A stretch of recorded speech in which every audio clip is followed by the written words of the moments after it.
నమస్తే, welcome to TR TV Telangana. నేను మీ ఓన్లీ ట్రూత్ విత్ తిరుపతి. ప్రజలారా, దయచేసి ఈ వీడియో అందరికీ షేర్ చేయండి. పూర్తి స్థాయిలో ఈ అంశం అందరికీ చేరాల్సినటువంటి అవసరం ఉంటుంది. ముఖ్యంగా మీ వాట్సాప్ గ్రూప్లలో, మీ సోషల్ మీడియా ప్లాట్ఫామ్స్లో కూడా ఈ వీడియోని షేర్ చేసేటటువంటి ప్రయత్నం చేయండి.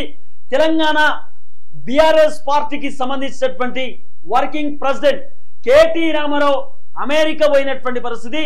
కేటీఆర్ అమెరికా వెళ్ళడానికి గల కారణం ఏందనేది పెద్ద ఎత్తున రాష్ట్ర రాజకీయాలలో చర్చాంశకంగా మారింది. సడన్ గా కేటీఆర్ టూర్ వెనకాల రహస్యం ఏమై ఉండొచ్చు అంటూ కూడా నడుస్తున్నటువంటి చర్చ. కానీ బీఆర్ఎస్ పార్టీకి సంబంధించిన నేతలు మాత్రం లేదు కేటీఆర్ తన కొడుకు హిమాంశు కోసం అమెరికా వెళ్లే ప్రయత్నం చేసిండు. వాళ్ళ కొడుకుకు సెలవులు ఉన్నాయట. సో వాళ్ళ కొడుకుతో ఉండడానికి, కొంత వాళ్ళ కొడుకుతో టైం స్పెండ్ చేయడానికి కేటీఆర్ అమెరికా వెళ్ళిండి అనేటటువంటి ఒక చర్చలు కూడా కొనసాగుతుంది. ఎందుకంటే కేటీఆర్ కవితను బయటికి తీసుకొచ్చేటటువంటి నేపథ్యంలో ఆయన కొంత బిజీ అయిపోయిండు. వాళ్ళ పిల్లలతో ఎక్కువగా కేటీఆర్ ఉండలేదు, ఫ్యామిలీతో కూడా కేటీఆర్ ఎక్కువగా ఉండలేదు. ఓవైపు రాజకీయ విమర్శలు, మరోవైపు అధికార పార్టీని ఎండగట్టడము, అధికార పార్టీకి సంబంధించిన విషయంలో కేటీఆర్ మాట్లాడము, దూకుడు పెంచడము, ప్రజల గురించి మాట్లాడము, కొంత కేటీఆర్ ఆ ఫ్యామిలీకి దూరం అయిపోయింది. కాబట్టి సో కేటీ రామారావు ఎట్టి పరిస్థితులలో హిమాంశు పిలిచినటువంటి నేపథ్యంలో కేటీఆర్ హిమాంశు దగ్గరికి వెళ్ళింది అనేటటువంటి ఒక కోణం వినబడుతున్నది. కానీ కొంత సోషల్ మీడియాలో, కొంత మీడియా ఛానల్స్ లో వస్తున్నటువంటి వార్త, చాలా మంది రాజకీయ విశ్లేషకులు మాట్లాడుతున్నటువంటి మాటలు ఏంటంటే, కేటీఆర్ అనేటటువంటి వ్యక్తి ఆయన అమెరికా పోవడానికి ఒక భయంకరమైనటువంటి ఒక ప్లాన్ ఉందనే ఒక చర్చ నడుస్తుంది.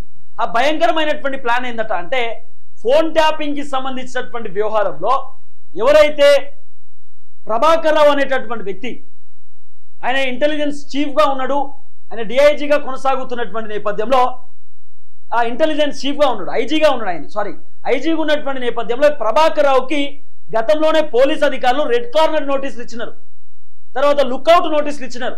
అంటే మీరు ఎక్కడున్నా కూడా తెలంగాణ రాష్ట్రానికి రావాల్సినటువంటి అవసరం ఉంటుంది, లేకపోతే మేము మిమ్మల్ని అరెస్ట్ చేస్తాం అని చెప్పి ఎవరైతే ప్రభాకర్ రావుకు నోటీసులు ఇచ్చినటువంటి నేపథ్యంలో, ప్రభాకర్ రావు నాకు ఆరోగ్యం బాగాలేదు, నేను ఇక్కడ హార్ట్కు స్టంట్స్ వేపించుకున్నా, అమెరికాలో నేను చికిత్స పొందుతున్నా అని చెప్పి ఒక లేఖ రాసే ప్రయత్నం చేసింది. తర్వాత పోలీస్ అధికారులు లేదు మేమే వస్తామని చెప్పి మళ్ళీ రిటర్న్ లేఖ పంపించారు. అది ఇంకా కొనసాగుతూనే ముందుకు వస్తూ ఉంది. అయితే ఫోన్ ట్యాపింగ్ వ్యవహారంలో ఈ ఇంటెలిజెన్స్ చీఫ్, ఈ ప్రభాకర్ రావు అనే వ్యక్తి పాత్రధారి, సూత్రధారి. దీంట్లో భుజంగరావు అని చెప్పి, రాధాకిషన్ రావు అని చెప్పి, తిరుపతన్న అని చెప్పి, ప్రణీత్ రావు అని చెప్పి వీళ్ళందరూ కూడా కీలక పాత్ర పోషించినారు. అయితే వీళ్ళందరికీ ఎడ్డెవరు? ఈ ప్రభాకర్ రావు అనేటటువంటి వ్యక్తి. ఈ ప్రభాకర్ రావు అమెరికాలో ఉన్నాడు. ఈ ప్రభాకర్ రావు దగ్గర బీఆర్ఎస్ పార్టీకి సంబంధించినటువంటి కీలక నేతల ట్రాన్సాక్షన్స్ అన్ని ఉన్నాయనే చర్చ కొనసాగుతుంది. కల్వకుంట్ల కుటుంబానికి సంబంధించిన వ్యాపారాలకు సంబంధించినటువంటి కొన్ని డీటెయిల్స్, తర్వాత వీళ్ళకి సంబంధించినటువంటి ఏదైతే అకౌంట్కి సంబంధించిన సెటిల్మెంట్ డీటెయిల్స్, లావాదేవీలకు సంబంధించినటువంటి కొన్ని అంశాలు ప్రభాకర్ రావుకు తెలుసు అనేటటువంటి ఒక చర్చ కొనసాగుతున్న నేపథ్యంలో, ఇప్పుడు సెంట్రల్ బ్యూరో ఆఫ్ ఇన్వెస్టిగేషన్ కూడా త్వరలో ఫోన్ ట్యాపింగ్ వ్యవహారంలో తలదూర్చే అవకాశం ఉన్నది. తర్వాత సిబిఐ కూడా పెద్ద ఎత్తున ఫోన్ ట్యాపింగ్ కి సంబంధించిన విషయంలో విచారణ చేసేటటువంటి అవకాశం కనబడుతుంది. ఎందుకంటే భారతీయ జనతా పార్టీకి సంబంధించినటువంటి నేతల ఫోన్లు కూడా ట్యాపింగ్ అయినాయి. పోలీస్ కార్లలో ఎన్నికల సందర్భంలో డబ్బులు తరలించేటటువంటి ప్రయత్నం కూడా చేసినారు. తర్వాత బండి సంజయ్ ప్రజెంట్ ఆయన కేంద్ర మంత్రిగా వ్యవహరిస్తా ఉన్నాడు. ఈటల రాజేందర్ కి సంబంధించినటువంటి ఫోను, వీళ్ళందరి ఫోన్లు కూడా ట్యాపింగ్ అయినటువంటి నేపథ్యంలో, తర్వాత అంతేందుకు బీజేపీలో ఉన్న కీలకమైనటువంటి మంత్రుల ఫోన్లు కూడా, అంటే కేంద్ర మంత్రులకు సంబంధించిన ఫోన్లు, అంటే జడ్జిల ఫోన్లు కూడా, హైకోర్టు జడ్జిల ఫోన్లు, లేకపోతే లోయర్ కోర్టులకు సంబంధించినటువంటి జడ్జిల ఫోన్లు, డిస్ట్రిక్ట్ కోర్టులకు సంబంధించిన మెజిస్ట్రేట్ల ఫోన్లు, వీళ్ళన్ని ఫోన్లు కూడా ట్యాపింగ్ చేసినట్టు.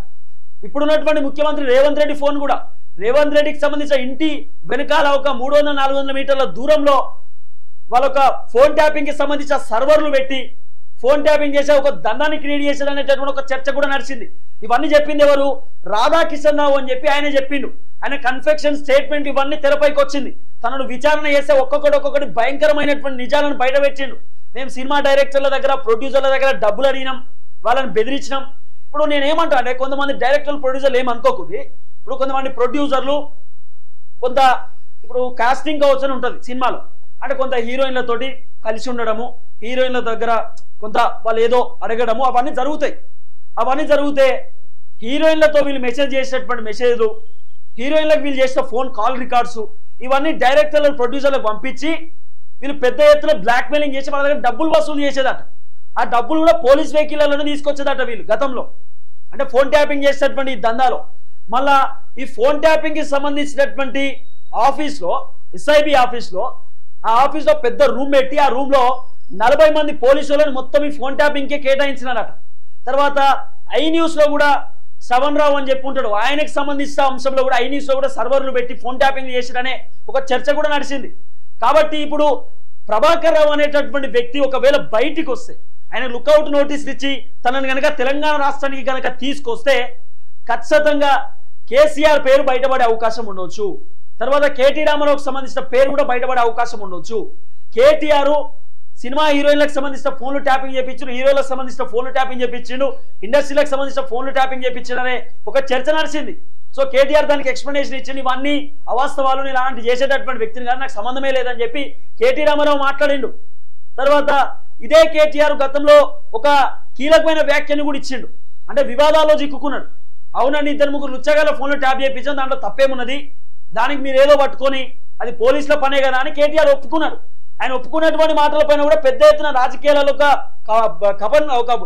ఒక చర్చ కొనసాగింది. ఒక పెద్ద ఎత్తున ఒక అంశం విమర్శలు వినబడ్డాయి, గుప్పించారు చాలా మంది. సో ఇవన్నీ అంశాలు కూడా పెద్దగా తెరపైకి వచ్చింది. సో ఇదే నేపథ్యంలో కేటీఆర్ అమెరికాకి వెళ్ళిండు.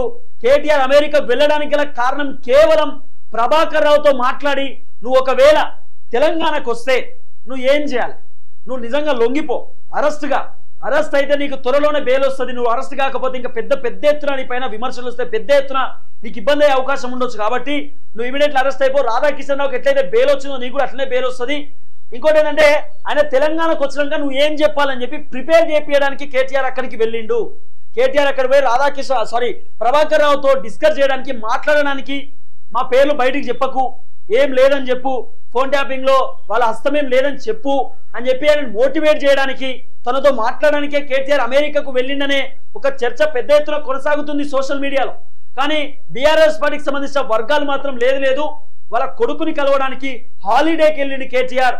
కవితను బయటికి తీసుకొచ్చినాక కేటీఆర్ కొంత ఫ్రీ అయిపోయిండు, రిలాక్స్ అయిపోయినటువంటి నేపథ్యంలోనే తను హిమాంశు దగ్గరికి వెళ్ళిందని కూడా నడుస్తున్న చర్చ. కానీ కాంగ్రెస్ కి సంబంధించిన నేతలు కానివ్వండి, కొంతమంది ప్రముఖ సీనియర్ జర్నలిస్టులు అంటున్న మాట ఏంటంటే, నిజంగానే కేటీ రామారావుకి కనుక హిమాంశు చూడబుద్ధి అయితే హిమాంశ ఈడికి వస్తాడు, ఒక టికెట్ వేపిస్తే అయిపోయా, హిమాంశ ఈడికి వస్తాడు, ఇక్కడికి వచ్చి కేటీఆర్ చూసిపోతాడు, హాలిడేస్ ఉన్నప్పుడు ఇంటికాడ ఇంటికి మంచిదే కదా, ఆడిపోవాల్సిన అవసరం ఏమున్నదంటూ కూడా పెద్ద ఎత్తున నడుస్తున్న చర్చ. హిమాంశు ఎన్నికలకు సంబంధించిన సందర్భంలో ఉన్నాడు, తర్వాత కవిత జైలు పోతున్నటువంటి నేపథ్యంలో కూడా ఉన్నాడట. సో సడన్ గా ఆడికి వెళ్ళడం ఏంది, సడన్ గా ఈయన అక్కడికి వెళ్ళడం ఏంది, అసలు ఏం జరుగుతుంది, ఇదంతా కూడా ఫోన్ ట్యాపింగ్ కి సంబంధించినటువంటి వ్యవహారం. సిబిఐ అధికారులు త్వరలోనే విచారణకు రంగం సిద్ధం చేస్తున్న నేపథ్యంలోనే కేటీఆర్ ప్రభాకర్ రావును ఇన్ఫ్లుయెన్స్ చేయడానికి, ప్రభాకర్ రావుతో డిస్కస్ చేయడానికి అమెరికా వెళ్ళిందనే చర్చలు నడుస్తున్నాయి. సో కాబట్టి ఇవన్నీ అపోహలు అంటూ కూడా బీఆర్ఎస్ కి సంబంధించిన నేతలు చెప్తా ఉన్నారు. మరి నిజాలు ఏందనేది కూడా త్వరలో బయటపడేటటువంటి అవకాశం ఉండొచ్చు. మళ్ళీ కేటీఆర్ వచ్చిన తర్వాత ఈ అపోహలన్నిటికీ కూడా ఆయన ఆన్సర్ ఇస్తాడా లేదా అనేది కూడా చూడాల్సినటువంటి అవసరం ఉంటుంది.